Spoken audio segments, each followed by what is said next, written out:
साथियों नमस्कार। आज हम सीखेंगे रिसर्च प्रोसेस एंड स्टेप्स जो कि यूजीसी नेट जेआरएफ पेपर 1 के लिए और 2 के लिए बहुत ही आवश्यक टॉपिक है। आपका स्वागत है इस सीरीज में। Research process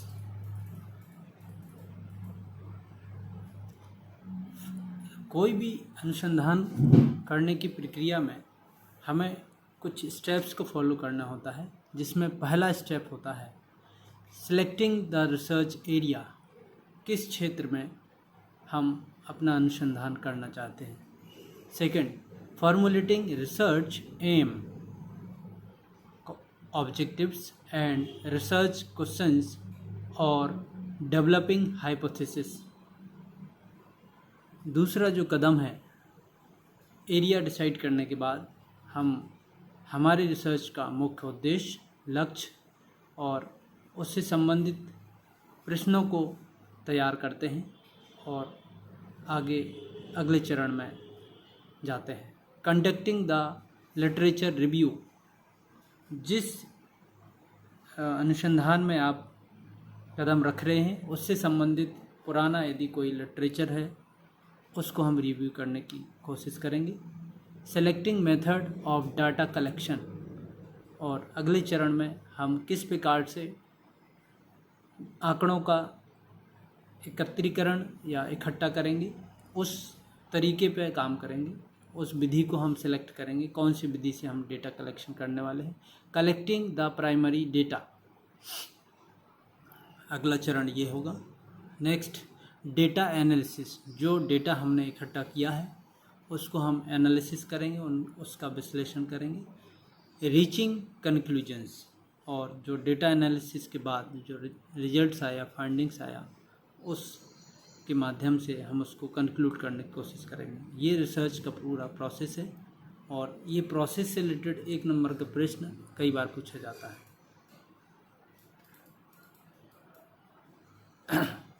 define the problem और opportunity. Design the research steps हैं ये, किस प्रकार से हमें अपने एक सीढ़ी, एक कदम रिसर्च के क्षेत्र में बढ़ाना चाहिए। डिफाइन द प्रॉब्लम्स,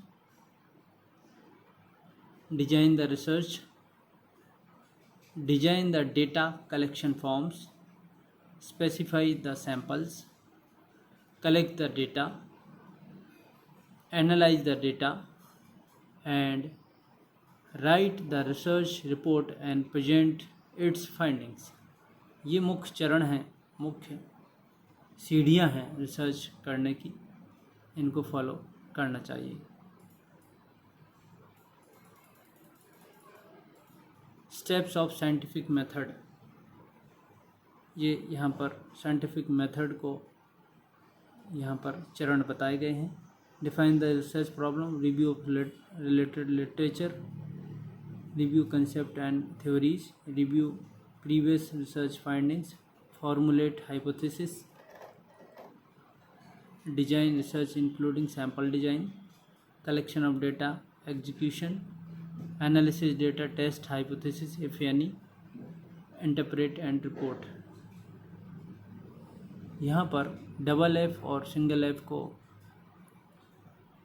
एब्रीवेट किया है। फर्स्ट सिंगल एफ से यहाँ मतलब feedback, help in controlling the sub system to which it transmitted. Double F से यहाँ मतलब feedback, feed forward, serve the vital function of providing criteria of evolution. ये जो हमारे सर्च के स्टेप्स थे उसी को यहाँ एक्सप्लेन किया गया है। क्योंकि ये बहुत बड़ा टॉपिक है इसलिए थोड़ा सा स्पीडी इस पर हम कंक्लूड करने की कोशिश करेंगे। Formulate and style of referencing of a research report, जो रिसर्च रिपोर्ट है उसको कैसे फॉर्मेट्स में लिखना चाहिए और उसमें जो रेफरेंस है कैसे देना चाहिए, उसके बारे में ये टॉपिक है। Popular citation styles, referencing style, ये जितना भी थीसिस से रिलेटेड वर्क होता है, रिसर्च वर्क होता है, तो उससे रिलेटेड हमें रिव्यू ऑफ रिलेटेड लिटरेचर और अन्य किसी डेफिनेशन या पर्टिकुलर टॉपिक को एक्सप्लेन करना या अन्य किसी टेस्ट आइटम को लेना, सारी चीज़ों को यहाँ पर रेफर करना पड़ता है कि ये कंटेंट कहाँ से लिया गया है। First one, MLA and whose use them, English literature, foreign language communication, religious studies. Next, APA, psychology, education, business. इस विषय से संबंधित यहाँ Chicago, history, fine art, anthropometry. IEEE, engineering and computer science information. CSE, biology of physics, chemistry, geography. ये reference के लिए कुछ suggestions हैं, जिसमें APA, अमेरिकन साइकोलॉजिकल एसोसिएशन, जो कि पहले डिस्कस किया, और यहाँ MLA से मतलब modern language association. And text citation, Smith, title of reference list, reference work cited, author names in reference, Smith याना। Capitalisation of source titles, citing source, a quick guide for student, citing source, a quick guide for student. Title, no title page required, title page are required. What is topic of your research paper? APA, use the style for science like natural, physical and social sciences. In modern language association, use the style for essay of human society, cultural and humanities and historical literature and arts. Compare and contrast. ये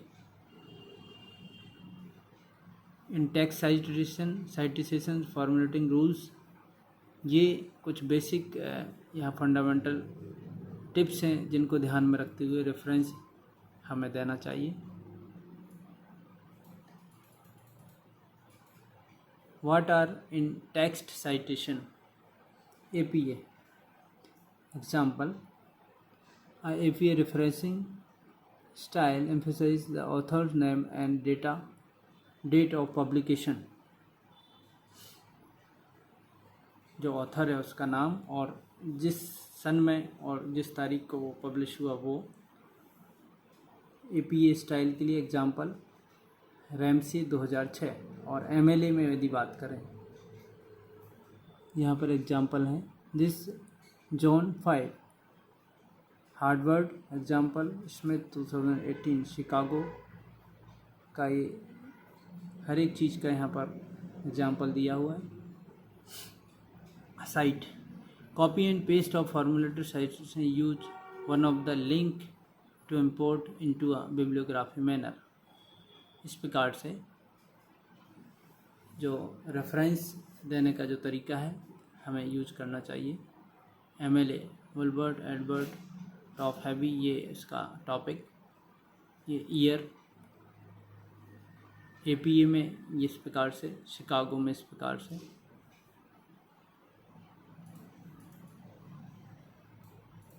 APA book citation, यहाँ पर author, last name. सबसे पहले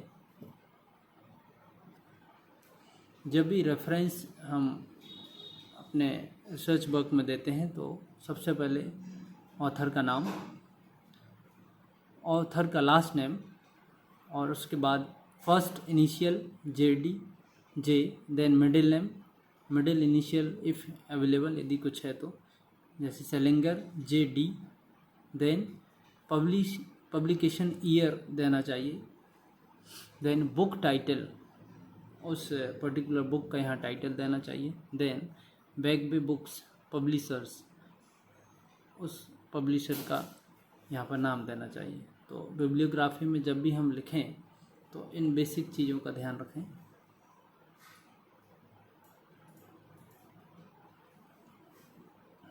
यहाँ पर एक उदाहरण से समझते हैं। Example, where to find reference information for a journal article.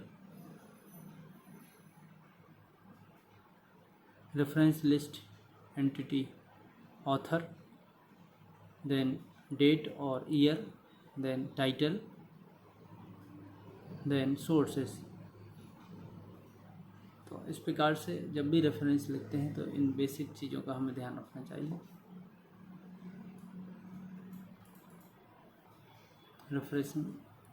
Referencing style, type MLA APA in Chicago। ये कुछ उदाहरण हैं।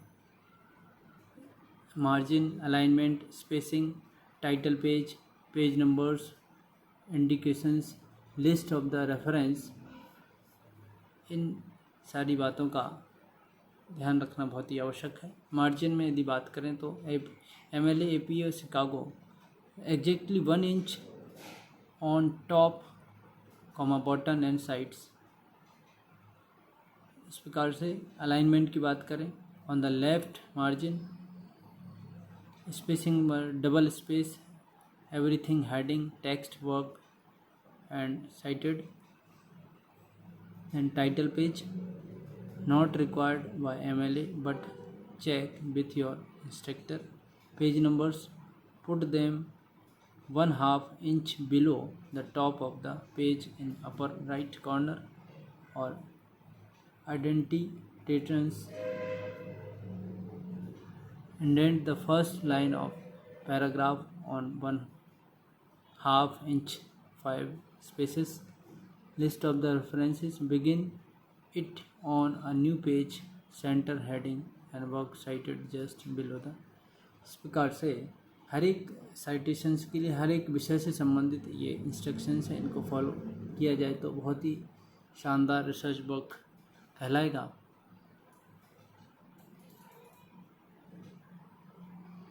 यहाँ पर लेबल, कुछ प्लेगरिज्म से संबंधित यहाँ कुछ इंस्ट्रक्शंस हैं। Margin of plagiarism, label, 0 label की बात करें, plagiarism up to 10%, no penalty. यदि किसी का कोई कंटेंट ओरिजिनली आपने यूज किया किसी थीसिस में, रिसर्च वर्क में, तो 10% तक मान्य है, उसमें कोई पेनल्टी नहीं लगेगा। Next, level 1, plagiarism up to 10 to 40%। यदि 10 से लेकर 40 के रेंज में किसी का प्लेगरिज्म है, कॉपीराइट का कोई इश्यू आता है, for thesis and dissertations, resubmission of a revised script by the student within a time period not exceeding 6 months। for academic and research publications, withdrawal of the manuscript by the candidate। यहाँ पर 10 से 40% के case में जो plagiarism किसी का आता है तो उस छात्र को, उस रिसर्च स्कॉलर को उसकी थीसिस या डिजर्टेशन के लिए रीसबमिशन के लिए एक एडवाइस दी जाती है, जिसमें कुछ टाइम पीरियड दिया जाता है कि वापस से अपना स्क्रिप्ट खुद से लिखो और उसको दोबारा जमा करें। यदि एकेडमिक और रिसर्च पब्लिकेशंस की बात करें तो जो भी कहीं से कंटेंट लिया है तो उसको वापस से लिखना पड़ेगा। लेवल 2 में बात करें तो 40 से 60% की बात है यहाँ पर। और थीसिस और डिजर्टेशन में बात करें, student will be divided from the submitting the revised script for a year. कम से कम 1 साल के लिए उसका टाइम पीरियड बढ़ा करके और कहा जाता है कि दोबारा इसको लिख के लाएँ। For academic and research publication, the candidate will be asked to withdrawn the manuscript and will be denied a right to 1 annual increment, along with not being allowed to be a supervisor to any new master, MPhil, a PhD student, scholar for a period of 2 years। जो guide होते हैं, research public research होते हैं, यदि ऐसी condition बनती है 40 से 60% प्लेगरिज्म आने की, तो उनको आगे के लिए, आगे 2 साल के लिए मना कर दिया जाता है। किसी प्रकार का आप MPhil, PhD और मास्टर डिग्री का रिसर्च वर्क नहीं कराएंगे। ये कुल मिलाकर के पेनल्टी है। और लेवल 3 में बात करें, प्लेगरिज्म मोर देन 60%, तो थीसिस स्टूडेंट के लिए है, the registration for a programme for student will be all will be cancelled. किसी प्रकार का यदि पीएचडी स्कॉलर या एमफिल या मास्टर डिग्री डिजर्टेशन स्टूडेंट है तो उसका कैंसिल किया जाता है। और रिसर्च गाइड और अकेडमी के लिए जो इंस्ट्रक्शन है, the candidate will be asked to withdrawn the manuscript and be denied a right to 2 annual increment succession along with not being allowed to a supervisor any new master and PhD for 3 years। यहाँ पर जो guide होते हैं उनके लिए instructions हैं कि आगे आने वाले 3 साल तक किसी प्रकार के स्टूडेंट को चाहे मास्टर डिग्री एमफिल पीएचडी हो उसको गाइड नहीं करेंगे और उनके 2 एनुअल इंक्रीमेंट रोक दिए जाएंगे। ये पेनल्टीज़ जो कि प्लेगरिज्म आने पर होती है, तो रिसर्च वर्क को बड़े ही ध्यान से सावधानीपूर्वक किया जाना चाहिए ताकि इस प्रकार की नौबत ना आए। पेनल्टी फॉर प्लेगराइजिंग जो कि level of plagiarism 0 to 10% similarities, level 1 similarity about 10 to 40 जो अभी डिस्कस किया है, लेवल 2 40 to 60% और लेवल 3 60%।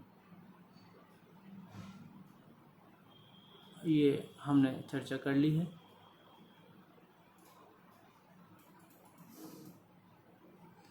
फॉर एकेडमिक इंटीग्रिटी, यदि इस प्रकार की नौबत आती है तो 0 से 10% में कोई इशू ज़्यादा है नहीं, लेकिन 10 to 40% के केस में उसको मिनिमाइज़ करके और 0 से 10 की केस में लाया जा सकता है। और इस प्रकार से जब भी पीएचडी स्कॉलर किसी थीसिस पे और डिजर्टेशन पे काम करे तो उसको अपने गाइड के साथ मिल करके UGC regulations of 2018 have set the following penalties, जो अभी हमने चर्चा की है उनको ध्यान में रखते हुए उसको कार्य करना चाहिए ताकि स्टूडेंट का जो वर्क है 10% ही आए। यदि इन केस 10 से 40 के बीच में आता है तो उसको मिनिमाइज़ करके रिवाइज़ करके और उसको सबमिट करने का समय देना चाहिए। स्केल ऑफ मेजरमेंट एक नया टॉपिक है। सबसे पहला यहाँ पर नॉमिनल स्केल है, labelled, ordinal scale labelled, scale of measurement, interval scale, meaningful order for variables ordinal scale के लिए। Next interval, meaningful order of variables.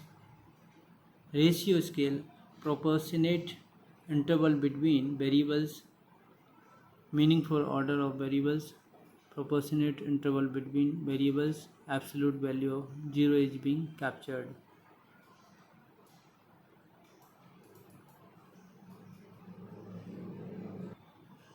साथियों, यहाँ पर जो ये स्लाइड है इसमें बहुत ही इम्पोर्टेंट टॉपिक के बारे में है। डेटा सेटअप, वेरिएबल्स जो चर हैं हमारे और कैटेगरीज हैं, बिटवीन सब्जेक्ट, पैरामेट्रिक टेस्ट, कौन सा टेस्ट किस रिसर्च में लगेगा, उन बातों को बेसिक यहाँ पर हम समझते हैं।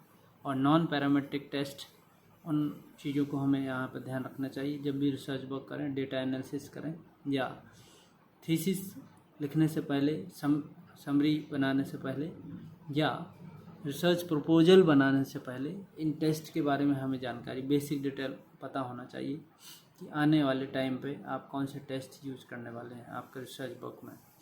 Variables category between subjects, parametric test, independent T test and non parametric test, Mann Whitney U test.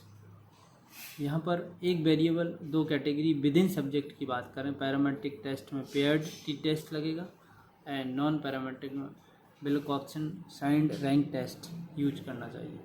1 variable but greater than 2 categories, 2 वर्ग से ज़्यादा हों तो बिटवीन सब्जेक्ट में 1 वे एनोवा यूज करना चाहिए।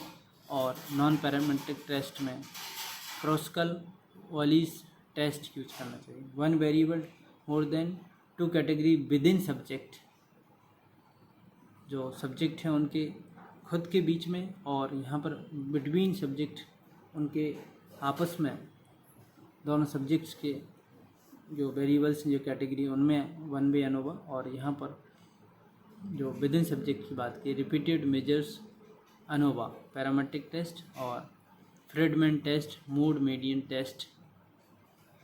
लास्ट वन वेरिएबल कोरिलेशन, एक वेरिएबल हो कोरिलेशन निकालना हो तो पैरामेट्रिक टेस्ट में पियर्सन्स एंड नॉन पैरामेट्रिक में स्पीयरमैन और आर रेशियो। इस प्रकार से इन टेस्ट का उपयोग होता है। Types of measurement scale. First one nominal scale, जो मापने के जो स्केल हैं, it's use to label variable in different classification and does not imply a quantitative value or order. Ordinal scale, it's used to represent non-mathematical ideas such as frequency, satisfaction, happiness and degree of pain. जो ordinal scale है उसको non mathematical ideas के लिए उपयोग किया जाता है, जिसमें सेटिस्फेक्शन, हैप्पीनेस, फ्रीक्वेंसी और डिग्री को मापने के लिए, किसी दर्द के डिग्री को मापने के लिए उपयोग में लाया जाता है। Interval scale, it's defined as a numerical scale where the order the variables as well as the difference between these variables is known. Ratio scale, it's variable measurement scale that not only produce the order to variables but also makes a difference between the non-variables along with information about the value of true zero.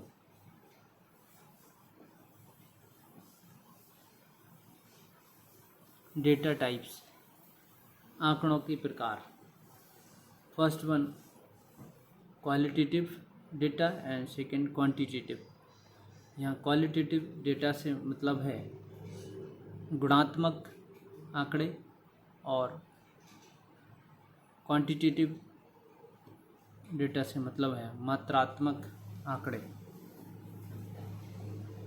Qualitative data को यहाँ categorise किया है। Nominal data, categories, gender, marital status, nationality. और ordinal data second type में,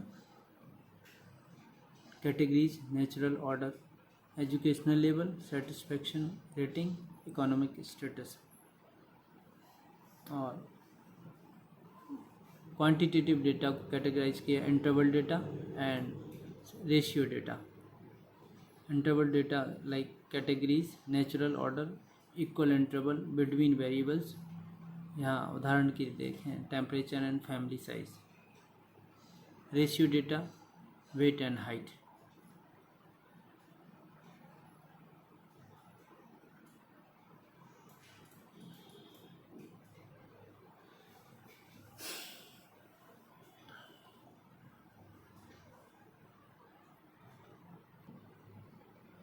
ये जो slide है scale of measurement के बारे में है, जिसमें nominal scale, ordinal scale, interval and ratio and quantifiable, equal interval and absolute zero. इसमें नॉमिनल में सभी blank, ordinal and interval and ratio. Variables, samples and tools, जो रिसर्च प्रोसेस में उपयोग होने वाले जो तकनीक है, जो औजार हैं, जो तरीके हैं, जो चर हैं, जो सैंपल हैं, किस प्रकार के उपयोग होंगे, ये नेक्स्ट टॉपिक में हम कवर करेंगे। वेरिएबल्स, द क्वांटिटी और condition that can be changed, anything that has a quantity और क्वालिटी दैट वेरिएबल्स। जो वेरिएबल्स हैं जिसमें किसी प्रकार की मात्रा हो या कोई गुण हो, वो सभी वेरिएबल्स हैं। और उसमें कोई बदलाव होने की या स्थिति बदलने की बात हो। Types of variables.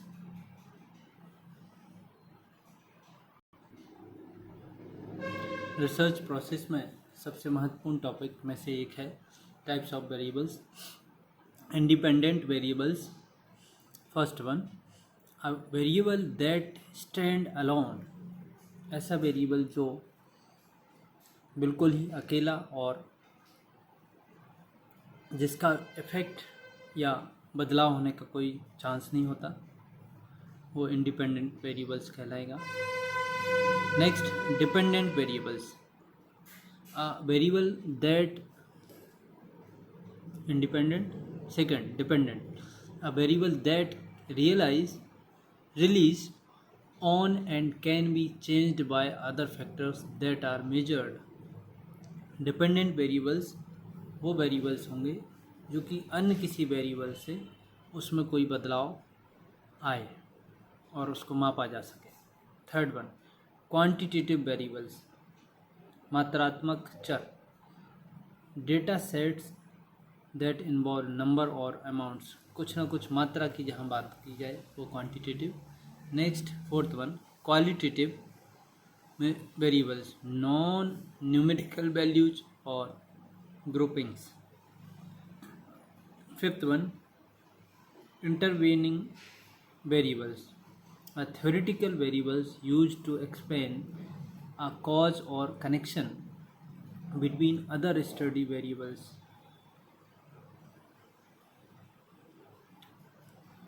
Sixth one, moderating variables are variables that changes the relationship between dependent and independent variables by strengthening or weakening the intervening variables effect.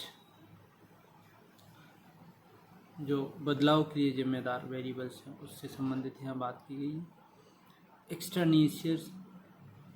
एक्स्ट्रानियस variables, factors that affect the dependent variables but that can be research did not originally considered when designing the experiment.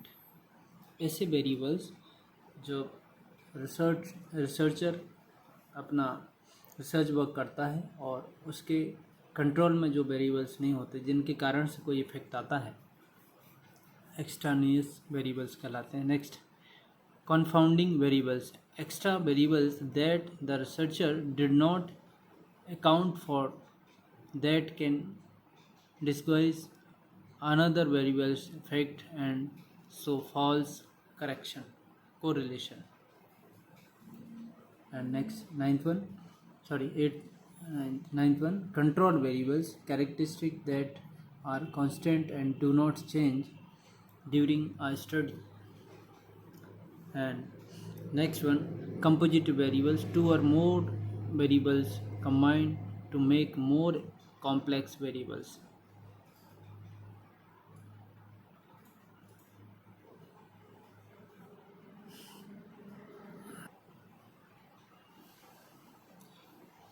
Categorical variables, nominal variables. A nominal variables is one that describe a name, label or category without natural order, example gender and locality. Ordinal variables. An ordinal variables is a variable whose value are defined by a order relation between the difference categories, like उदाहरण के लिए excellent, very good, good and bad। जहाँ पर order relation की बात की जाए, ordinal variables जैसे उत्कृष्ट, बहुत अच्छा, अच्छा और बुरा। यहाँ पर अ नेम, लेबल और कैटेगरी की बात की जैसे जेंडर और लोकेलिटी। क्वांटिटेटिव और numeric variable, continuous variable, it can be assumed an infinite number of real value within a given interval. like height and weight. Discrete variables, it can assume only a finite number of real value within a given interval. Example, range 0 to 10, and score is always given to one decimal. Example, sibling a person, number of students in a classroom, number of times exercised in a week. एक कक्षा में विद्यार्थियों की संख्या और एक हफ्ते में कितनी बार व्यायाम किया. इस प्रकार से discrete variable infinite number of real values. Variables, first quantitative, जहाँ पर मात्रा की बात की जा रही है, जैसे उम्र 23-50 साल, वेट 57-87 साल. और ये भी दो प्रकार से कैटेगराइज किया है. कंटिन्यूअस वेरिएबल्स, हाइट 156-172 बढ़ते क्रम में, टाइम 1 घंटा 30 सेकेंड. डिस्क्रीट वेरिएबल्स, क्वांटिटी 3 बच्चे, 37 apples, account number. Hair qualitative variables में बात करें, आई कलर जैसे brown, green and blue, hair colour black, brunette, blond. इस प्रकार से जो मात्रात्मक और गुणात्मक और मात्रात्मक जो चर हैं उनकी अंडरस्टैंडिंग हमने जानी, किस प्रकार से इनको समझेंगे. सम अदर वेरिएबल्स, और अन्य प्रकार के वेरिएबल्स भी हो सकते हैं. Dummy variables, this is a variable that takes on only 2 value, typically 0 and 1, and is used to represent categorical variables in statistical analysis. Example, 0 female, 1 male, 1 rural, 2 urban. Latent variables, this is a variables that cannot be directly observed or measured, but it inferred from other variables. Latent variables are often used in psychological and social research to represent construct such as personality traits, attitude और habits. ये जो अन्य प्रकार के variables की बात की जा रही है, फर्स्ट पेपर में बहुत ही इम्पोर्टेंट है. 1 नंबर का प्रश्न वेरिएबल से बनता है. Extraneous variables, this is a variable that has no relationship with the independent or dependent variable but can affect the outcome of the study. इस प्रकार के हमने पहले भी बात की है. इस प्रकार के वेरिएबल्स जो कि इंडिपेंडेंट किसी भी वेरिएबल्स में इनका कोई संबंध नहीं होता, लेकिन जो अध्ययन है, जो रिसर्च वर्क है, उसमें कहीं ना कहीं ये फ़र्क डालते हैं. It can be controlled through random assignment और स्टैटिस्टिकल टेक्निक. इनको कंट्रोल करने के लिए बीच बीच में जो असाइनमेंट है या स्टैटिस्टिकल टेक्निक्स हैं, उनका डेटा कलेक्ट करने के बाद उनको कंट्रोल किया जा सकता है. मॉडरेटर और mediator variables, this is the variables that act both as moderator and a mediator. It can be moderate the relationship between the independent and dependent variables and also mediate the relationship between independent and dependent variable. Moderator mediator variables are often used a complex statistical analysis.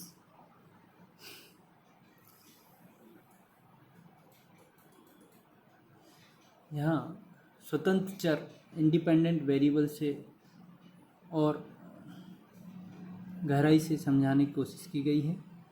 This is the variable that is manipulated, a variable that we can control, manipulated by the researcher.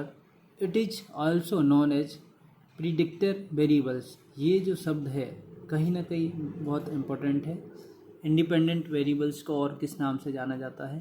Predictor variables, as it is used the predict change in dependent variables.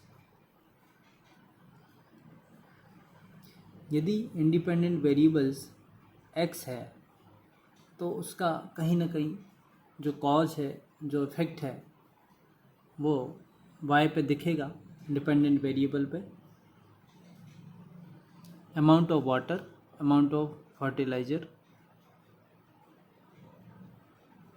independent variables IV, also called exposure, explanatory, manipulated variables। ये बहुत ही महत्वपूर्ण है। Exposure, explanatory and manipulated variables के नाम से भी independent variables को जाना जाता है। Next, dependent variable, a variable that can be observed by major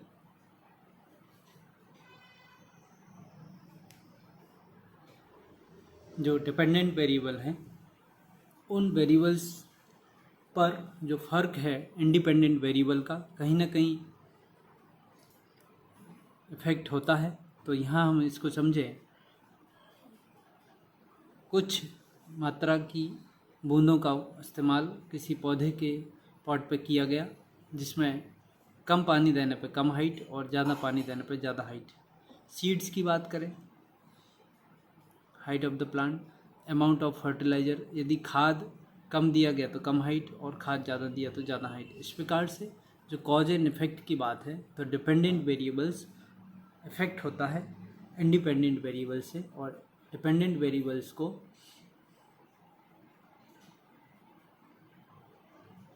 outcome variable, explain variable और रिस्पॉन्स वेरिएबल भी कहा जाता है। ये बहुत ही इम्पोर्टेंट है कि इन वेरिएबल्स का नाम इस प्रकार से भी पूछा जा सकता है। Confounding, mediating and moderating variables, यहाँ हम समझें x, y, z। Confounding variables, hours of study, कितने घंटे पढ़ाई की, exam score, subject interest. Confounding variables, third variables, independent variable, dependent variable and confounding variables, कि जिस विषय की पढ़ाई की है उसमें एग्ज़ाम में स्कोर क्या आया, डिपेंड करता है कि सब्जेक्ट में इंटरेस्ट क्या था। Confounder, both x and y are affected by z। दोनों ही इंडिपेंडेंट डिपेंडेंट वेरिएबल्स कहीं ना कहीं z जो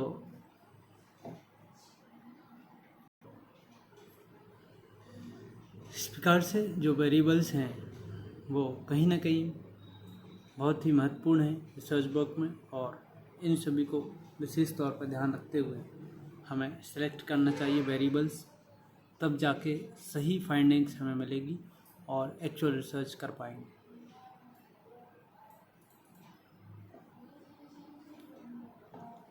path model diagram for mediator, confounding and moderator variables.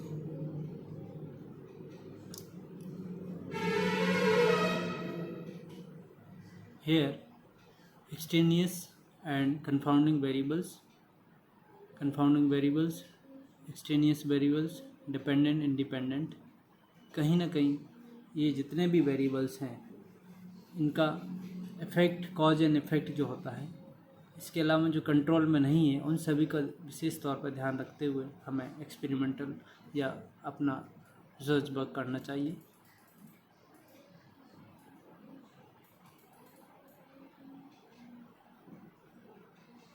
ये वही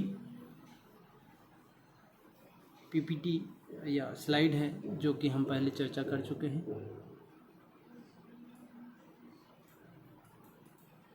independent variable, intervening variable, depending.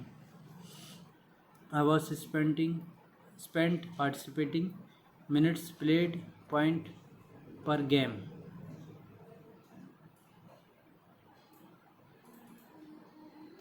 Dichotomous variables, gender male female, locality, pregnant and non pregnant, alive and dead, literature.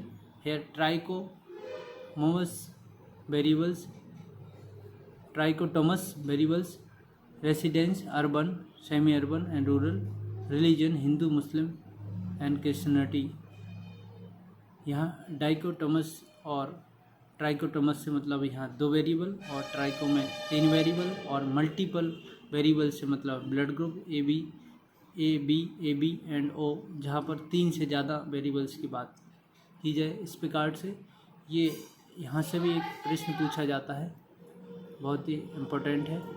और अगले topic में हम चर्चा करेंगे पॉपुलेशन एंड सैंपल के बारे में।